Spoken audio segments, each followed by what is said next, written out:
Bienvenue, chers téléspectateurs, c'est Aline Teibarou avec le journal du 10 mars. Le Premier ministre Abiy Ahmed a écrit une lettre ouverte à l'Union africaine qui a permis à l'organisation d'enquêter sur la violation présumée des droits de l'homme dans l'État du Tigray conjointement avec la Commission éthiopienne des droits de l'homme.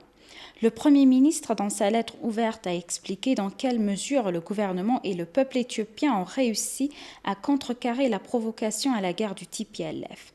Il a souligné que le gouvernement avait été contraint de se lancer dans une opération de maintien de l'ordre en raison de l'attaque odieuse du TPLF contre la force de défense nationale et des violations répétées de la loi du pays.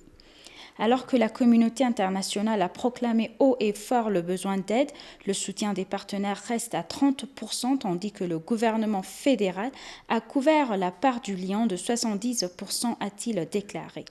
Il a finalement exprimé sa confiance dans le fait que son gouvernement continuera à bénéficier du soutien et de la compréhension sans réserve de l'UA au cours de cette opération humanitaire et de tous les défis associés au renforcement de l'administration provisoire du Tigray.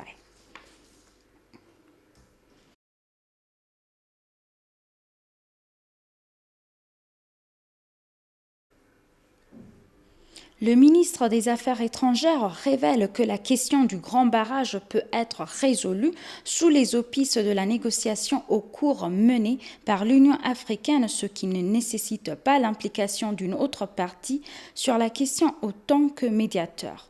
Au cours de l'événement, l'ambassadeur Dina a déclaré à la presse que l'Éthiopie comprenait à la fois le Soudan et l'Égypte comme des États souverains ayant le droit ultime de forger toutes sortes d'accords et ne seront pas concernés par l'Alliance à moins que cette décision ne constitue une menace dans l'intérêt national. Dans le même ordre d'idées, l'ambassadeur Dina a déclaré que l'intervention des Nations Unies dans les affaires intérieures de l'Éthiopie est un sujet de grande préoccupation pour l'Éthiopie, y compris le monde. Selon lui, le Conseil de sécurité de l'ONU d'intervenir dans les affaires intérieures de l'Éthiopie n'est pas juste et ne devrait pas prétendre accorder une attention particulière à la situation actuelle et à l'aide humanitaire dans la région du Tigray. Il a déclaré que 3,82 personnes avaient jusqu'à présent bénéficié à l'aide humanitaire dans l'État du Tigray, soulignant que le gouvernement fournissait toujours 70% de l'aide humanitaire à la région, bien qu'il ait fourni un accès illimité à l'aide humanitaire. Le gouvernement éthiopien tient à réaffirmer que les gens devraient éviter les voyages illégaux et tromper les trafiquants d'êtres humains.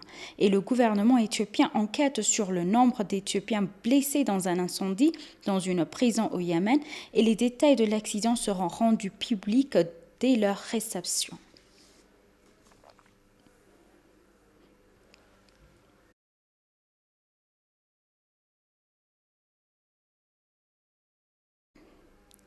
Le vice-premier ministre et ministre des Affaires étrangères Damak Makonnen a eu une conversation téléphonique avec le ministre des Affaires étrangères du Canada, Marc Garneau, sur des questions d'intérêt commun.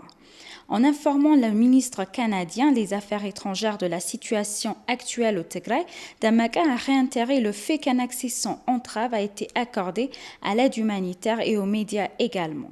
Il a souligné que le gouvernement éthiopien était sérieux dans cette affaire et avait une tolérance zéro pour les violations des droits de l'homme et s'est engagé à traduire les auteurs devant la justice. Dans leur discussion sur les prochaines élections générales en Éthiopie, Damaka a souligné l'engagement de son pays à les rendre libres, équitables et transparentes. Le ministre canadien des Affaires étrangères a remercié Damaka pour son exposé et s'est engagé à soutenir les travaux d'aide humanitaire du gouvernement éthiopien avec des fonds substantiels. Les deux parties ont conclu leur conversation en rappelant la récente visite fructueuse du Premier ministre canadien Justin Trudeau et s'engageant à renforcer davantage les relations entre les deux pays selon le ministère des Affaires étrangères.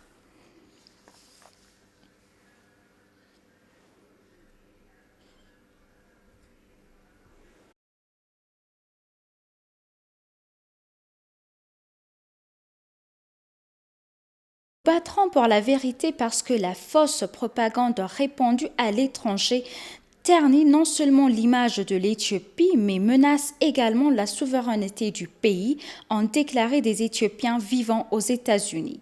Les Éthiopiens organisent des manifestations pacifiques à Washington, D.C. et à New York sous le slogan « Unité pour l'Éthiopie ».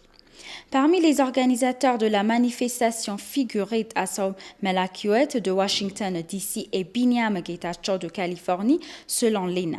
Les coordinateurs ont déclaré qu'à la suite de la campagne policière menée par le gouvernement dans l'État du Tigray, les factions de la junte et leurs médias de soutien font divers efforts pour tromper la communauté internationale. Le gouvernement, la diaspora et diverses organisations caritatives diffusent de fausses informations sur les rétablissements du Tigray et le travail humanitaire qui est en cours, a-t-il déclaré. Il a déclaré que cet acte non seulement ternissait l'image de l'Éthiopie, mais constituait une attaque contre la souveraineté nationale et coûtait à tous les Éthiopiens.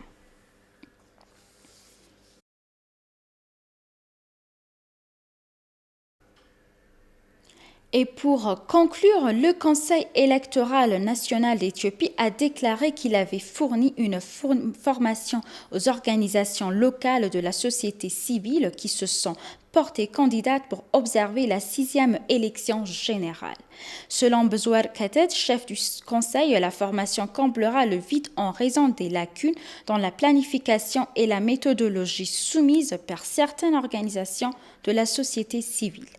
L'atelier de 2 jours s'est concentré sur les raisons pour lesquelles les élections devraient être observées, à savoir les valeurs et les avantages de l'observation des élections, les règles et responsabilités éthiques pendant l'observation des élections, le processus d'observation des élections inclusives, ainsi que les techniques d'observation des élections. En particulier, les informations du conseil d'administration indiquent que la stratégie d'observation des élections, l'organisation des rapports et la mise en œuvre des principes d'inclusion figurent parmi les principaux programmes de formation.